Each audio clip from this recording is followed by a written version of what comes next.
Temos o prazer de receber hoje o Dr. Lucas Just. Dr. Lucas, seja muito bem-vindo ao nosso canal. É um prazer ter você aqui conosco.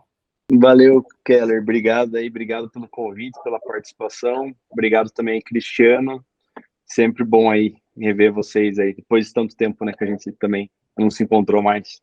Verdade. Lucas, hoje a gente tem um bocado de coisas para fazer, né? Durante muitos e muitos anos, você foi o cara que ajudava pessoas a passar no vestibular de medicina. Lucas é criador do Med Passei e teve mais de 200, quase 300 alunos que passaram para a faculdade graças ao seu trabalho, à sua orientação no Med Passei. Conta um pouco dessa história para a gente, Lucas, por favor. Cara, assim, foi um negócio que, primeiro, eu nunca me imaginei fazendo esse tipo de trabalho. Eu lembro que eu estava no segundo ano da faculdade de medicina e eu sempre gostei muito da parte de negócios, de business, assim, desde a época da engenharia, quando eu fiz engenharia da computação, né, antes da medicina, eu sempre me envolvia bastante na empresa júnior. E sempre tive essa vontade de empreender em alguma coisa, ter meu negócio, e eu ficava vendo sobre esse negócio de startups, né? E daí eu lembro que eu estava numa conversa com um amigo meu no bar, a gente estava num desses eventos, inclusive de Startup Weekend, que a gente criava uma empresa em 48, 72 horas aí. E daí a gente estava lá pelas 4, 5 da manhã já conversando, estava bebendo uma, e aí que ele falou, porque eu passei com um ano de cursinho, né, quando eu me preparei para passar em medicina. Eu acabei fazendo na Unicamp, e passei mais em outras 4 faculdades públicas, né? E não sofri tanto, né? Que a galera, em média, demora 3, 4 anos para passar, né? E eu passei com um ano de cursinho. E daí que a gente tava conversando sobre isso, esse amigo meu, ele era professor de matemática, e daí que ele falou, cara, ele ficou interessado em saber como é que se passou. Ele viu a galera sofrendo, né? Quebrando a cabeça para entrar no curso tão concorrido. Ele falou, cara, como é que você fez? Ele falou, não é possível, como é que você fez em um ano só e tal? Eu falo uma coisa tão difícil.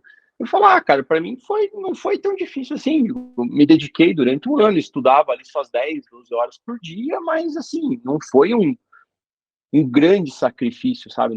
Eu dormia, não tinha aquelas olheiras de estudante. E daí ele falou, cara, ele falou, não é possível. Falou, você tem que ter, você sabe, algo assim, você está fazendo algo que as outras pessoas não conhecem, não sabem. Daí que ele falou, você já parou para pensar que você poderia, né, ser uma espécie de um mentor, ser um coach, né, que poderia orientar esses estudantes, né, a como fazer isso, cara. E daí, Keller, eu lembro que eu falei para ele, cara, eu falei, velho, mas não tem nada de especial. Assim, eu falei, eu não tenho nada para compartilhar. Eu falei, realmente, assim, para mim era tão, tipo, meio que óbvio e simples as coisas que eu fazia. E daí ele falou velho, imagina, o pessoal, você não tem noção o quanto que o pessoal quebra a cabeça e não consegue. Falou, tem coisa assim que você pode compartilhar. E aí foi engraçado, cara, porque ele me incentivou, né? Falou, cara, começa a compartilhar o conhecimento. E na minha cabeça, Keller, eu não tinha nada assim para falar sobre, porque estava tão óbvio, tão lógico. E eu lembro que começou com uma entrevista que ele me fez no YouTube. Ele foi um primeiro vídeo que foi no canal dele, que ele já tinha um canal de matemática, né? E daí ele me entrevistou. E daí ali foi que começou o meu canal do YouTube. Ele publicou aquele vídeo, né? E daí, a partir daquilo, que começou a ter ideias sobre vídeos. Mas eu lembro que quando eu comecei, cara, eu não conseguia nem falar direito na câmera, eu travava, me engasgava. Eu gravava várias vezes, cara. O primeiro vídeo que eu fiz, acho que eu gravei mais de 30 vezes, pra você ter uma ideia. Eu via, revia, passava e não falava, cara, você fica tipo, e fica mega perfeccionista, assim, sabe? Com coisa que as pessoas que estão vendo, no fundo, elas estão interessadas no conteúdo que você vai passar para elas, né? Se você comete algum erro, se engasga, isso aí é o de menos, né? Isso eu fui descobrindo depois, ao longo do tempo. Mas inicialmente era isso, cara, meio que um hobby. Eu fazia por diversão, e aí eu vi que a galera começou a curtir esses vídeos, né? O canal do YouTube começou a crescer, e aí eu lembro que quando chegou em 1.600 subscribers, assinantes do canal, né, inscritos, aí que eu falei, velho, esse negócio tá indo, né? Eu tava acho que era 2015, eu tava no terceiro ano da medicina, terceiro, quarto ano, e daí que me veio a ideia, eu falei, cara, eu poderia, né, começar a atender, né, essas pessoas, começar a realmente naquela época eu não chamava como coach ainda, não tinha feito curso, formação como coach, né? Mas é uma espécie de um mentor, uma assistência, né? Uma tutoria ali que eu ia dar para esses alunos. E daí eu lembro que eu abri minha primeira turma, assim, meu primeiro vaga de coaching, né? Eu lembro que eu cobrei R$ 2.200 por 10 sessões na época, né? E Deus fica com aquele medo, aquela ansiedade, será que vai aparecer gente? Será que vai ter interessado? E eu lembro que apareceram 2 estudantes, cara. Em uma semana, apareceram 2 estudantes. E daí começou, daí eu lembro que o tempo foi passando e daí eu tava nessa, né? Que eu tava no quarto ano de medicina, tinha mais esse negócio no YouTube que eu tava crescendo, e eu estava muito dividido, assim, né? O que eu me dedicava mais cara, eu tava com uma vida meio dupla. E daí eu lembro quando chegou em 2016 foi daí que eu decidi, daí que eu parei, né, a faculdade de medicina, né, nessa época. Eu estava indo, iria para o 5º ano do curso, né, e foi até um negócio engraçado que aconteceu, cara, que eu falo que, na verdade, foi uma desgraça, foi uma bênção que veio disfarçado de uma desgraça, porque eu acabei, né, nisso de eu não conseguir ir nas aulas direito, porque eu tinha que me dedicar com a empresa, eu acabei reprovando numa matéria por falta, cara. Eu passei por média, eu tinha média para passar, porque eu estudava, obviamente, a prova, e nunca fui de ficar colando, nem eu falo, não, vou fazer da forma correta, né? Mas eu não tive presença para passar, cara. E na medicina, se você reprova numa matéria, né, pelo menos na Unicamp, assim, é anual, aí você cai de turma. Mas isso, hoje eu vejo, né, foi a melhor coisa que aconteceu na minha vida, porque esse ano que eu estive livre, aí eu pude me dedicar totalmente ao coaching. Aí foi que eu fui fazer formação fora, fui estudar, fiz curso com o Tony Robbins, fiz formação de coaching, fiz formação de PNL, enquanto eu esperava aquela matéria, que era uma matéria de 3 meses, que eu ia fazer só no final do outro ano, né? Isso em 2016 era. E aí eu entrei a fundo no coaching, cara. Aí eu me dediquei assim de corpo e alma, só aquilo. Aí eu tinha tempo livre, energia para aquilo. E aí eu fui tendo cada vez mais ideias para gravar os vídeos, né, para compartilhar esse conteúdo. E fui aumentando a minha lista de clientes, cara, em 3 meses, assim. Eu lembro, isso aí foi em abril, mais ou menos, 2016. Em 3 meses eu tava com 10 clientes pagantes, cara, e tava com fila de espera, assim, coisa de fila de espera de 3, 4 meses, sabe? E já tinha aumentado o valor que eu cobrava, né? Tava 2.200, tava cobrando 5.000 daí, nessa época. 5.000 para 10 sessões, né? E o negócio engatou demais, cara. Eu falei, nossa, velho, que eu tava muito feliz, assim, quando eu tava fazendo e o pessoal já tava curtindo, tava tendo resultado. Não tinha nem feito vestibular ainda, né? E daí foi que me veio aí conhecimento que eu tinha com marketing digital, acho que foi mais ou menos na época que a gente se encontrou, cara, no 8Ps, né? Né? É isso mesmo. E daí foi que eu falei, cara, eu preciso escalar esse negócio, né? Meu tempo já não tinha mais tempo livre, né? Eu preciso encontrar uma forma de chegar em mais pessoas, né? Ajudar mais gente com o mesmo tempo que eu tenho disponível. E aí foi que eu criei meu produto digital, né? Que você chegou a falar aí, né? Que foi o Med Passeio, foi o nosso carro-chefe, que daí eu peguei todo aquele conhecimento que eu fui compartilhando ao longo dos vídeos, né? O conhecimento que eu fui tendo e organizando quando eu fui ajudando essas pessoas, fui atendendo, né? Estruturei aquilo, né, de uma forma organizada, de uma forma planejada, e aí eu construí a partir de tudo isso o método Med Passeio, que era uma sequência de 10 módulos, que tinha uma sequência ali lógica por trás de pontos que você tem que trabalhar como estudante, né, para o estudante de medicina, para o vestibulando que quer passar no vestibular, quer passar em medicina. Então, ali eu abordava toda a parte de planejamento, de organização dos estudos, de técnicas de neurociência, de aprendizagem acelerada, para você estudar melhor, para você estudar mais rápido, né, com mais eficácia, com mais eficiência. E também todo o preparo psicológico e emocional, né, Keller, que os estudantes não veem quando vai estudar, cara. Porque não basta você ter o conhecimento dentro de você. Você tem que confiar no que você sabe, cara. Quando você é colocado sob pressão, isso acontece numa prova, isso acontece nos grandes desafios que a gente vai ter na vida. Cara, se você não confia no teu taco, no que você se preparou para fazer, o negócio vai dar errado, né? A pior parte de você, os teus medos, as tuas sombras, né? meio que parece, nesses momentos aí decisivos da nossa vida, parece que vem tudo de uma vez para querer te derrubar, cara, para querer te destruir. E isso era justamente, digamos, o pesadelo que eu vi acontecer com esses estudantes. Eles, tecnicamente, estavam muito bem preparados. Nos simulados que eles faziam ao longo do ano, eles até iam bem, e até os melhores do ranking, muitas vezes. Só que chegavam no grande dia, o dia mais importante de toda a preparação deles, cara, e o desempenho, assim, ia para as ruínas. O cara passava mal, ele tinha crise de ansiedade, tinha crise de diarreia, o cara ficava mais tempo no banheiro do que do que fazendo a prova. E o negócio dava errado, cara. E nisso o cara já fazia. Eu lembro que tinha uma estudante, Keller, que estava, quando ela começou a fazer coaching comigo, entrou no Med Passei, fez uma ou duas sessões de coaching individual. Era o 6º ano que ela estava se preparando para passar em medicina, cara. Ela já estava com 29 anos, né? Ela passou a vida inteira estudando ali, e na verdade, somando tudo, dava até mais. Ela estudou por um tempo, dela parou, foi trabalhar, voltou, né? Mas ali fazia os últimos 6 anos que ela estava se dedicando totalmente para passar. E, cara, assim, o trabalho que eu fiz com ela, assim, ela não estudou nada de forma diferente, exorbitante, digamos, né? Muito mais horas, muito mais dedicação de estudo mesmo, tecnicamente naquele ano. Só que a forma como ela mudou a cabeça dela, cara, e ela meio que ela se libertou de todos os fracassos que ela teve lá atrás, né? Ela foi meio que fazendo uma limpeza ali, né? Eu vejo como um processo de cura, cara, né? Você cura, porque o estudante ele liga muito digamos, o mau resultado que ele tem no vestibular com a sua própria a pessoa com quem ele entendeu? Como eu não sou capaz de passar em medicina, então eu não sou capaz de nada, eu não sou suficiente, né? É como se ele ligasse a própria autoimagem dele ao resultado do vestibular. E ela estava presa nisso. Esse era o drama dela, né? Então, na cabeça dela eu não valho o suficiente, eu não mereço passar em medicina, né? Eu não sou capaz, eu não sou bom em nada, né? Quem são bons são os outros.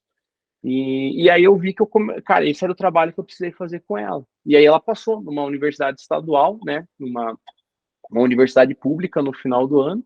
E agora ela deve estar, cara, acho que ela não está acabando medicina, ela deve estar no último ano agora, terminando. Então, você vê, né, que os nossos fracassos, eles podem ser tomados como um desastre total, né? Ou nos servir de impulso, né? Digamos assim, a insatisfação com aquele fracasso pode ser tão poderosa que isso alavanca nossa determinação, né? E você tem toda a razão para você ver. Na medicina, principalmente, nós somos colocados em situações de angústia, de pressão com muita frequência, né? Principalmente em emergência, em cirurgias, a gente está sempre colocado à prova, sempre encostado na parede. Então, esse equilíbrio emocional, essa resiliência, é necessário, não tem como. Não só na medicina, em tudo, né? Mas na medicina mais frequentemente. Essas suas colocações me trouxeram algumas reflexões. A primeira delas é como o network é importante, né?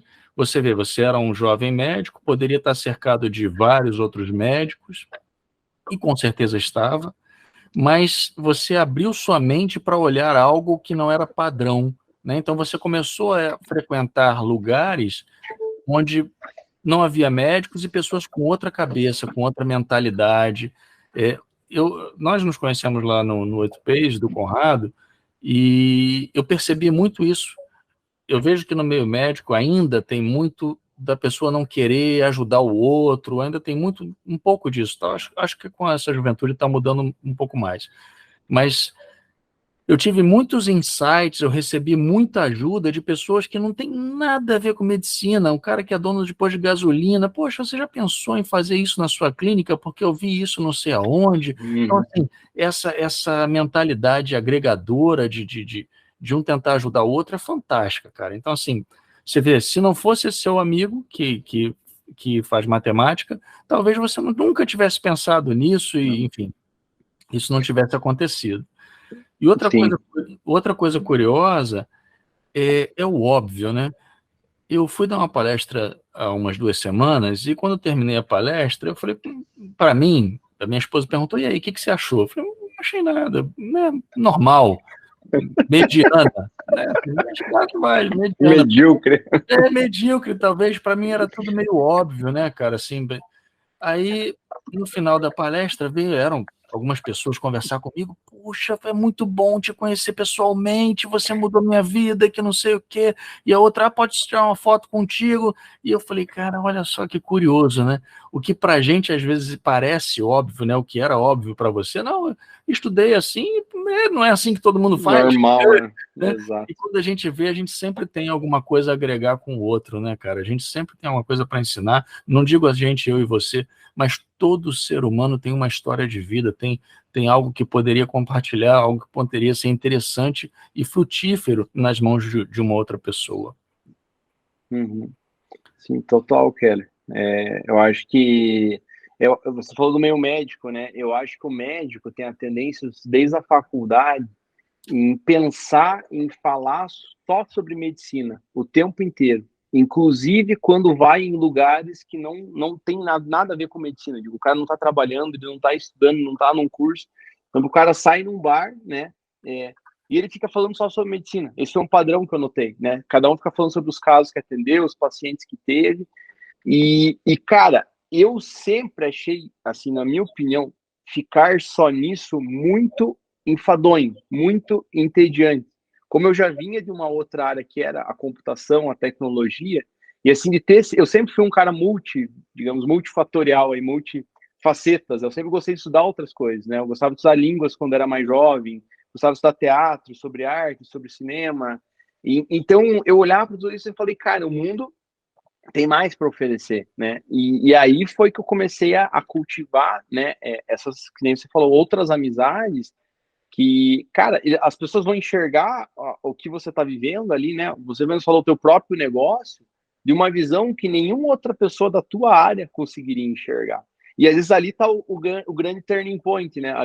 A cereja do bolo. Você fala, cara, se eu abordar isso daqui, talvez no meu atendimento, nas minhas consultas, nas minhas cirurgias, é o que vai levar justamente teu negócio para outro patamar, né? Então, hoje eu vejo que isso vem mudando também, né? Os médicos, você vê que estão se abrindo para empreender, para conhecer sobre, né, negócios, explorar outras áreas do conhecimento.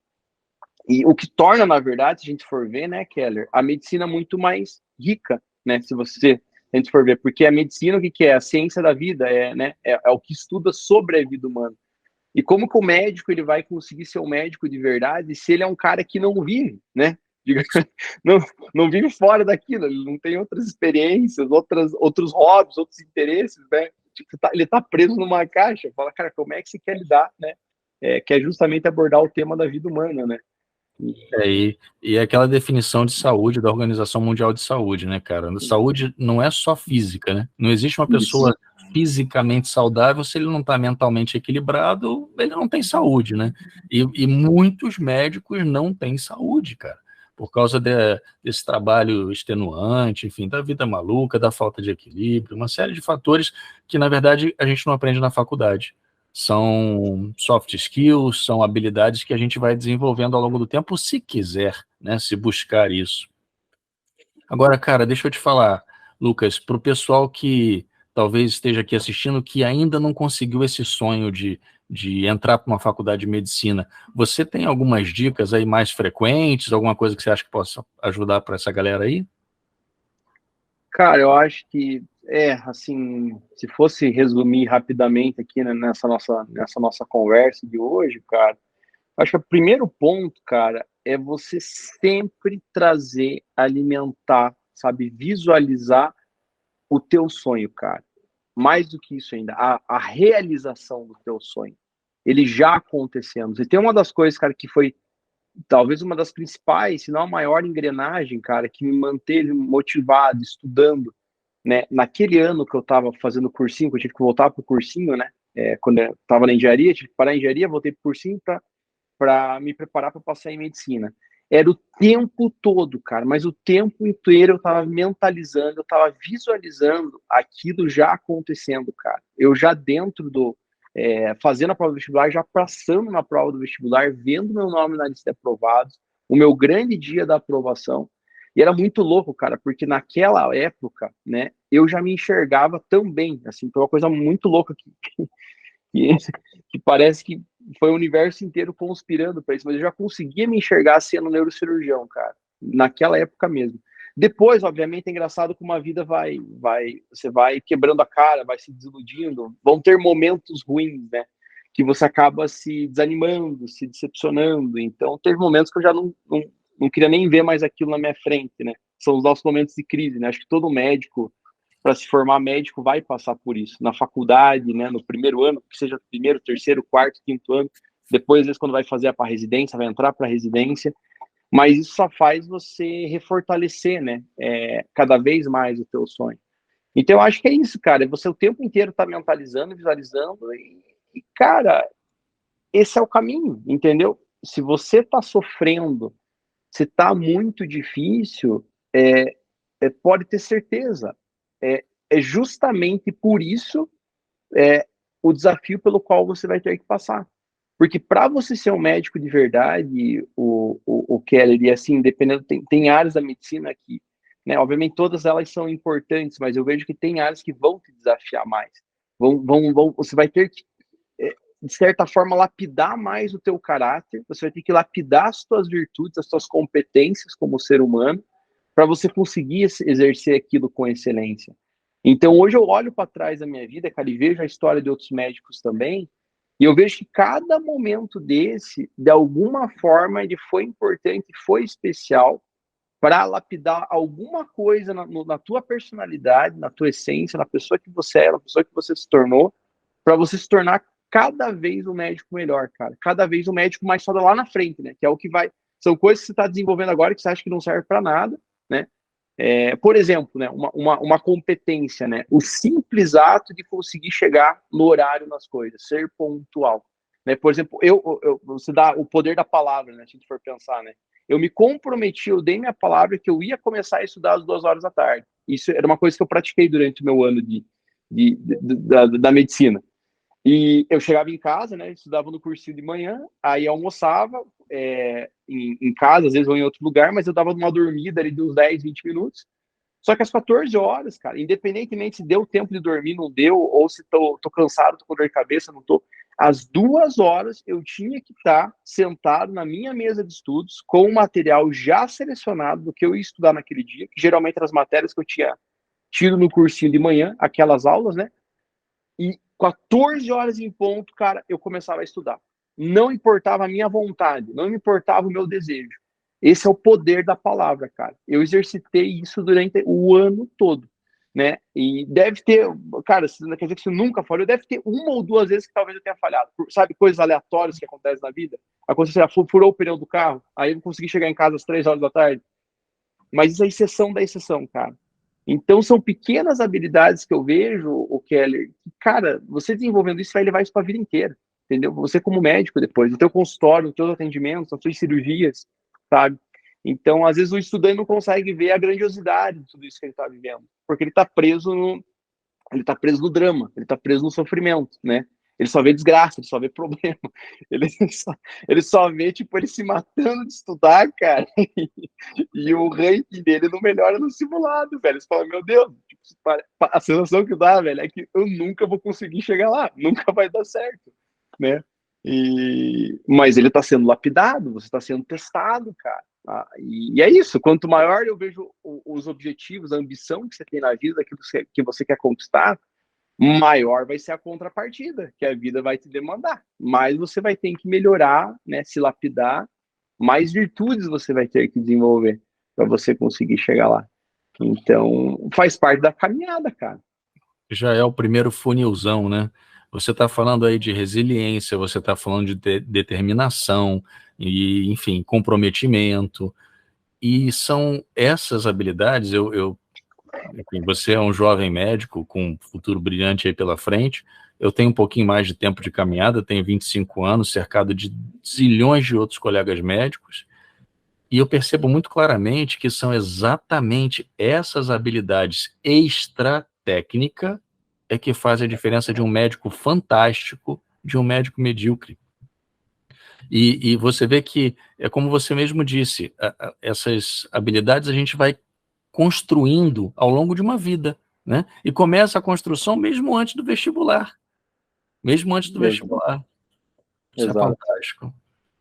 Agora, Lucas, cara, você tem uma experiência muito grande, pouquíssimos médicos tiveram essa experiência com o digital, principalmente em início de carreira, você ainda estava na faculdade, hoje você está formado, enfim, trabalhando, se aprimorando cada vez mais tecnicamente. O que você acha que essa experiência pode te ajudar daqui para frente? Eu sei que o Med Passei hoje, em função do seu trabalho como médico, você precisou se dedicar muito à medicina e ele hoje está meio que deixado de lado, eu entendo isso, até porque seus sonhos são muito mais grandiosos, você tem muito mais a oferecer agora, porque você é um novo ser humano, uma construção diferente. O que você acha que essa experiência pode ajudar você daqui para frente e como você acha que isso poderia ajudar outros colegas médicos recém-formados ou jovens médicos a alavancar sua carreira? Cara, eu vejo assim o digital como um grande turbo na construção de uma carreira. Coisa que eu vejo assim que hoje no digital se o médico, cara, ele começar a construir isso, né? Por exemplo, desde a época da residência, vamos pegar uma residência mais longa de cirurgia, a subespecialidade de cirurgia que vai levar pelo menos 4, 5 anos para o cara fazer, né? Fazer todo o percurso dele. Depois tem mais o fellow, tem mais pós-graduação, enfim, curso que ele faz fora do Brasil. Mas se o cara começar a construir isso lá pelo R3, o R4 dele, cara, a presença digital, né, ou seja, ele ter um Instagram, né, principalmente hoje a principal plataforma é o Instagram, né? Não adianta, tem o TikTok, que é a parte de entretenimento, tem a parte do Facebook que tá meio largado de lado, tem o LinkedIn, que é bem mais para médico, que seria mais a área executiva mesmo, né? Seria mais um B2B ali, especificamente, mas a principal rede é o Instagram, né? YouTube, talvez, para compartilhar conteúdos mais profundos, né, sobre a especialidade dele. Mas se ele começa a construir isso, cara, desde a época da residência, eu vejo assim que o que antigamente um médico, aí não estou discutindo a parte técnica, porque eu acredito assim, se você fez uma boa residência, você se dedicou, na maior parte das vezes, tecnicamente, o médico sai bem informado. Porque ele aprende a estudar, ele tem que se dedicar, são longas horas, né? Que você vê em profissão, cara, pega uma residência de cirurgia, vai dar o quê? 10 mil, 15 mil horas ao longo de 4, 5 anos, é muita coisa, cara. Tem aquele ditado que fala, né, que para você ter a proficiência numa determinada área, você tem que ter 10 mil horas de prática naquilo, né? Então, via de regra, né, uma pessoa que um médico que fez uma residência, ele vai ter isso. Então, não é esse o ponto, né? Porque a questão é como que você vai explorar tecnicamente esses teus conhecimentos, né? E aí que eu vejo que é o grande presente, é o grande diferencial que o digital traz. Porque antes um cara, mesmo que tecnicamente ele fosse muito bom, no modo, digamos, analógico do mundo funcionar, esse cara iria levar 10, 15, até 20 anos. Você sabe, você tem 25 anos de formado, né? Até ele construir uma clientela, né? Ia fazer o quê? Divulgação. É que o médico também não podia divulgar, né? Fazer outdoor, por exemplo, né? Não pode fazer publicidade aberta, né? Mas seria o boca a boca na cidade. Acho que esse é o principal, né? No teu bairro ali, a principal forma de você disseminar, né? As pessoas se conhecerem. Isso vai levar anos, cara, sabe? E no digital você vê que se você souber se posicionar, escolher um determinado nicho naquela área, na tua especialidade médica, e você focar naquele ponto, compartilhar conhecimento, conteúdo, e ao mesmo tempo você vai se aprofundando, né, naquele conhecimento e percebendo também, porque aí que vem a parte que é muito legal no digital, porque rapidamente você consegue ter feedback das pessoas. Você vai ver pelas perguntas, você vai ver pelos comentários, quais são os problemas ali, as dúvidas que aqueles pacientes, né, futuros pacientes ali que você vai ter, são realmente a ajuda que eles estão precisando. Quais são esses pontos? E aí você pode explorar isso com o conhecimento que você vai divulgando. E nisso você vai criando o quê? Você vai criando autoridade, né? Você vai criando posicionamento, você vai criando credibilidade, né? Tudo isso você vai transmitindo de uma forma que você nem terminou ainda, né? Digamos, pensando na residência, né? Ou pode ser o mesmo médico que acabou de terminar a residência. Então, ali começa a construir um vínculo, né? Um vínculo de confiança, um vínculo que você está ajudando aquela pessoa que nem é teu paciente. Então, eu vejo assim, no momento que essa pessoa vai consultar com você, né? Ela já sabe um monte de coisas sobre você, você já ajudou um monte ela, né? E ela nem teve uma consulta individual com você ainda. Né? Então, esse é um ponto, cara, que isso você pode fazer de forma orgânica, né? Sem investir, só investir teu tempo, né? Basicamente, e obviamente, né, material para cinematográfico, digo, câmera, né, luz, esse tipo de coisa, mas não precisa ser nada muito de outro mundo, né? Que às vezes os médicos pensam que fazer um negócio tudo perfeito, né? E daí não faz nunca, né? Aquele negócio. Hoje em dia, qualquer bom celular resolve, né? Pega um iPhone 13, né, cara? Assim, a câmera já tá excelente, né? Praticamente não precisa nem de edição, né, para fazer aquele vídeo. Começa com um material mais simples, mas que ajude de fato, né? Sejam informações que tenham valor, né? Quando você estiver compartilhando. Então, isso você pode fazer de forma orgânica. E se você pensar no tráfego pago, né? Que você pode disseminar usar, né? Digamos, um orçamento ali, uma verba, um dinheiro para você impulsionar esse teu conteúdo, cara, você pode levar isso para muito mais gente, né? Então, aquilo que você levaria anos para atrair, né? E seriam clientes, digamos, de diferentes problemas, né? Porque assim, né? Pensa, por exemplo, na tua área, né? Oftalmo, né? Oftalmo meio que tinha que atender de tudo, né? Antigamente. E você meio que se tornava um oftalmo mais genérico, mais generalista, né?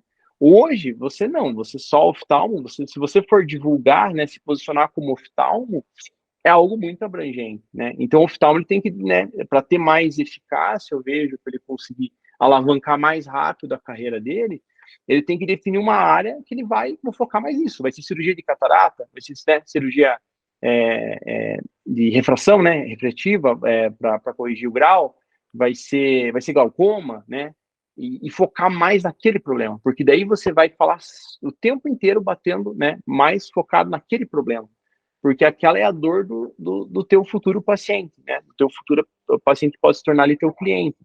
Então o digital nisso é muito poderoso, cara, sabe? E o curioso, assim, hoje eu achei super interessante o que você falou, e hoje eu dou aula na faculdade, eu tenho vários alunos que já têm algo no digital, sabe, assim, não ganham dinheiro com isso, mas se expõem, mostram o dia a dia de um estudante de medicina, por exemplo, ou falam sobre um assunto específico, vamos supor, um aluno que se interessa mais por GO, fala um pouco mais sobre aquilo, ainda sendo aluno. E mesmo que isso não gere nenhum retorno direto, gera experiência, né? Então a pessoa começa a perder um pouco o medo da câmera, e isso gera experiência. Isso por si só já é fantástico, né?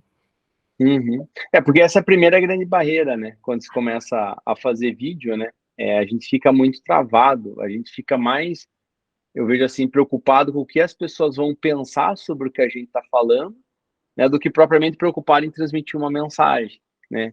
E daí nisso você acha que visualmente não tá legal, que tua voz também, né? Não sei você, Keller, mas eu quando ouvia a minha própria voz eu falando, né, eu tinha um certo preconceito, sabe? Tipo, eu achava meio esquisito, né? Meu sotaque, às vezes, meio caipira, de paranaense, né? Que fala leite quente, da dor de dente, né? Se for falar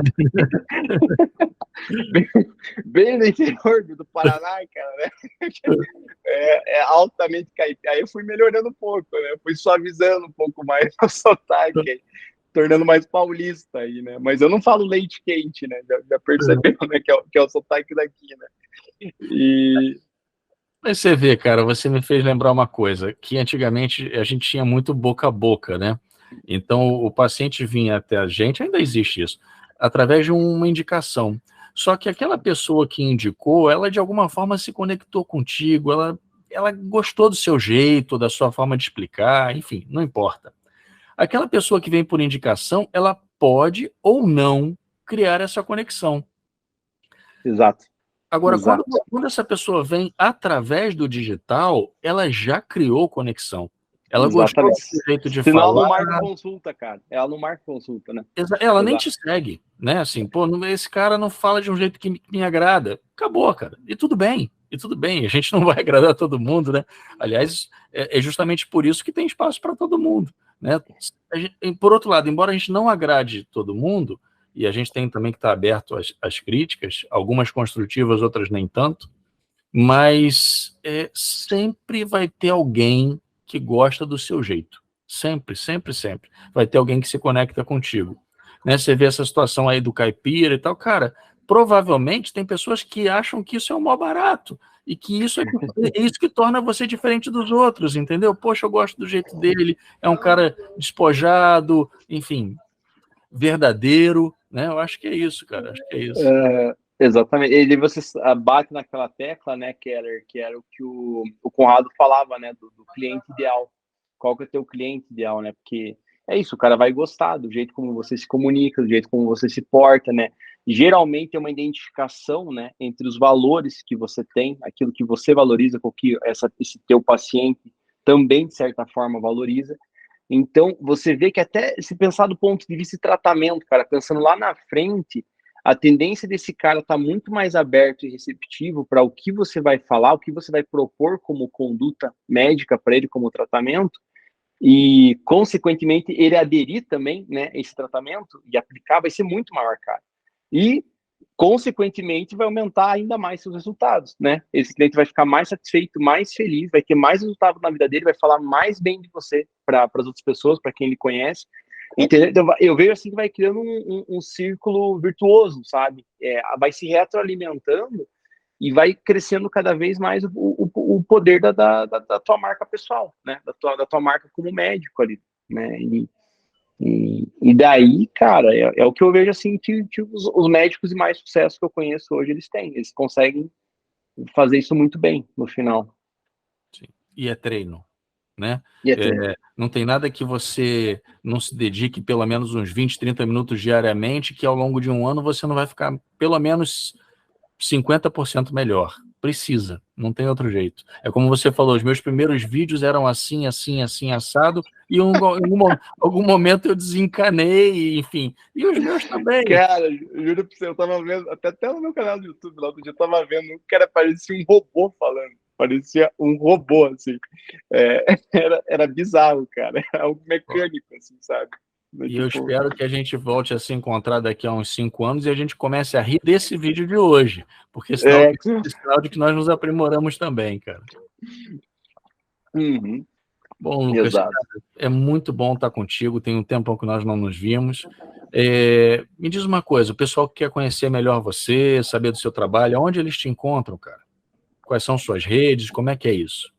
Cara, hoje acho que principalmente, né, como você estava falando aí, né, a gente foi meio que parando, né, com esses projetos de coaching, de mentoria para vestibular em medicina, né, até porque eu fui, né, me dedicando às outras áreas, né, hoje eu estou muito mais dedicado à medicina mesmo, propriamente dita, né, principalmente plantões aí na área de medicina de emergência e UTI, que é o que eu mais trabalho hoje, e faço pós-graduação nessas áreas também, estou me especializando, estudando cada vez mais, mas é meu Instagram, cara, a principal fonte aí, né, que eu ainda tenho alimento ali, tô presente, né, e aí meu Instagram é @drlucaschust, né, dr doutor, aí Lucas Schust, tudo junto, fica 2 S daí, o S do Lucas e o S do Schust no final. Então ali, se alguém quiser mandar alguma mensagem para mim, um direct, né, tô super aberto aí à disposição e o que eu puder ajudar, contribuir também, né? Às vezes médicos, né, colegas aí nossos que têm interesse em entrar no digital, estão precisando de ajuda, né? Às vezes como se posicionar, como alavancar aí suas redes digitais, eu acredito aí que tem algo que eu possa ajudar e contribuir aí também. Show de bola, Lucas. Olha só, me veio uma coisa aqui à mente que eu não sei exatamente quando nem onde, mas a hora que eu fizer um evento ao vivo, cara, um evento presencial, faço questão que você esteja presente, cara, que eu tenho certeza que você tem muita coisa para agregar para essa galera aí. Conte comigo, cara. Vai ser aí no Rio mesmo? Não sei, vamos criar. Não sei. São Paulo, Rio, em algum momento em Orlando, Paris, a gente vai chegar lá. Cara. Coisa que eu mais gosto de fazer na vida é viajar. Show de bola. Lucas, muito, muito obrigado pelo seu tempo, cara. Foi um prazer ter você aqui comigo. E vamos para a próxima. Valeu, Keller. Brigadão aí, brigadão pelo convite aí mais uma vez. Obrigado aí, Cristiano, também aí, pela receptividade. E tamo junto, cara. Vamos pra cima. Valeu, valeu. Abraço, irmão. Um abraço. Até.